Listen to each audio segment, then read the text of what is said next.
Hey everybody, welcome back to another video. And today we've got some news. So earlier this week, news was just dropped in that Avatar will be getting its first proper AAA RPG game, right? So this is a big one. Avatar has got so many games throughout the years, ever since the cartoon debuted, but a lot of them have been like mediocre. Some were okay, but bottom line is like Avatar games were never that good, right? It was all they never caught on, they never got popular. uh, People have never heard about it or stuff like that. Um so this is the first time we're getting like a big budget game for Avatar. So the news broke out on several news outlets like IGN, Game Rant, and so on and so forth. I tried to find like the announcement being made on some of the actual developers who've been involved, like on their social media sites, on their main websites, or anything like that, but I couldn't find that information.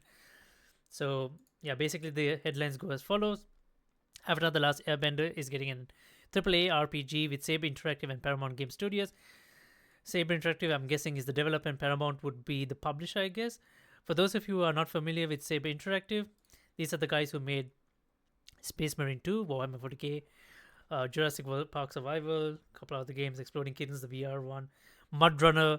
So these guys have made some good games over the years, right? Um, Ghostbusters, we don't need to talk about Ghostbusters much, but yeah, so they made some good games, right? These are some of the latest games, but I think they had some really good games back then as well. So they have a good track record so far, so we shouldn't be worried about the developer in question. But what else can we expect from the game? Like, what are we looking at? Is there any more information? So, The Last Airbender is getting its first AAA game. IGN can exclusively reveal. Okay, blah blah blah. Paramount Games announced today. Saber announced today a new action RPG based on what's called the Avatar Legends universe. The label based on the world's first introduced by Nickelodeon's Avatar: The Last Airbender. It's in collaboration with Avatar Studios, the division launched by the original show creators Michael DiMartino and Brian Kielinski in 2021, with the goal of expanding the Avatar universe. It's still in development, so details are a little swim at the moment. Both the companies called it the biggest video game in franchise history. Awesome. So it's going to come out for both PC and consoles and tells a new story in the universe that's been developed in close collaboration with Avatar Studios. The announcement notes it puts players in the role of an all new, never before seen Avatar and takes place thousands of years in the past. Awesome. According to Paramount Studios, players can expect to immerse in a vibrant world, master all four elements, engage in dynamic combat alongside companions, and experience the challenges of decisions that come with being the keeper of balance of the world. It has that story-wise, it'll feature elements both new and familiar to the fans of the franchise. Blah blah blah blah blah. Okay, fine. Uh, so we're not going to play as Aang. That's confirmed. I think in a way it's nice that they're going to like start off with a never seen before Avatar, so it's going to be like a blank slate. So people are not going to draw comparisons to existing media, existing cartoons, existing like comic books. So there won't be any references to any other media as of now. So it's not going to be Kyoshi. It's not going to be Roku. It's thousands of years in the past. So it's going to be one of the first, not like the first few avatars, right, in that area. I'm guessing. I'm not sure, like from Wong, the first avatar, like how many avatars down the line are we looking at? So it's going to be a fresh new story.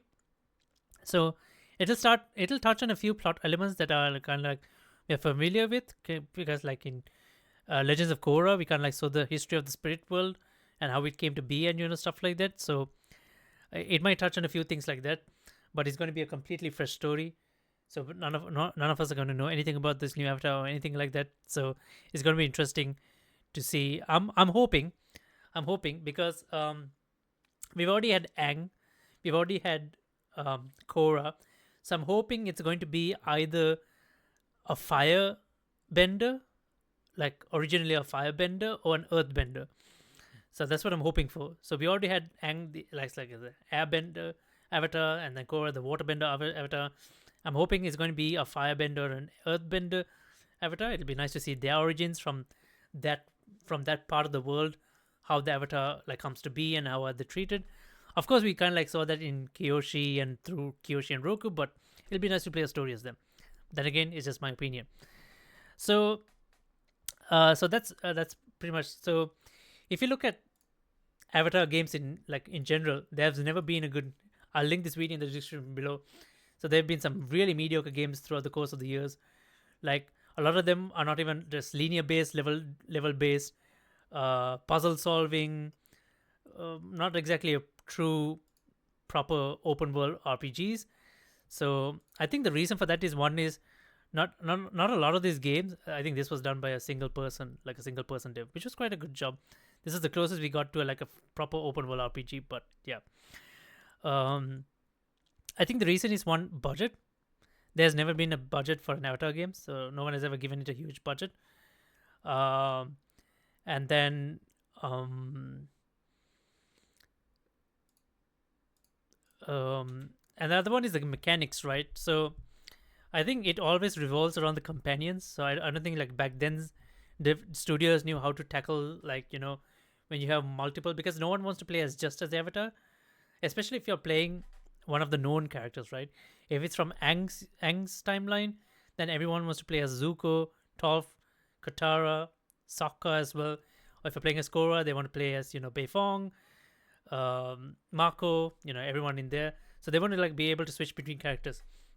So I think now, like when you look at games like that have 4-person like squads, like Genshin Impact, um all these games, like a lot of gacha games do that with four squad playable character type things. So you could do that, or you can do what's the other one, like Guardians of the Galaxies did it. So you can like play around with mechanics like that, where you have several heroes, but playing as just the Avatar is also fine. So I guess doing something like Guardians of the Galaxy is fine, where you control as the Avatar and then you can like give commands to your um to your companions, and they kind of like do a move or something, and you can combo off that. So I'm guessing that kind of a mechanic would make sense if they're unable to like make like proper mechanics where you're able to control your companions and stuff like that. So everything is yet to be seen, right? So all we can do is like just like be patient and kind of like wait to see what news comes out. I'm guessing there's going to be some. I'm hoping there might be a reveal at the Game Awards show in December. So we have to kind of like be patient and wait till then. But yeah, super excited. We're finally getting like a big budget Avatar game. It's about time. But it's about damn time, right? So all we can do is just wait and see what happens.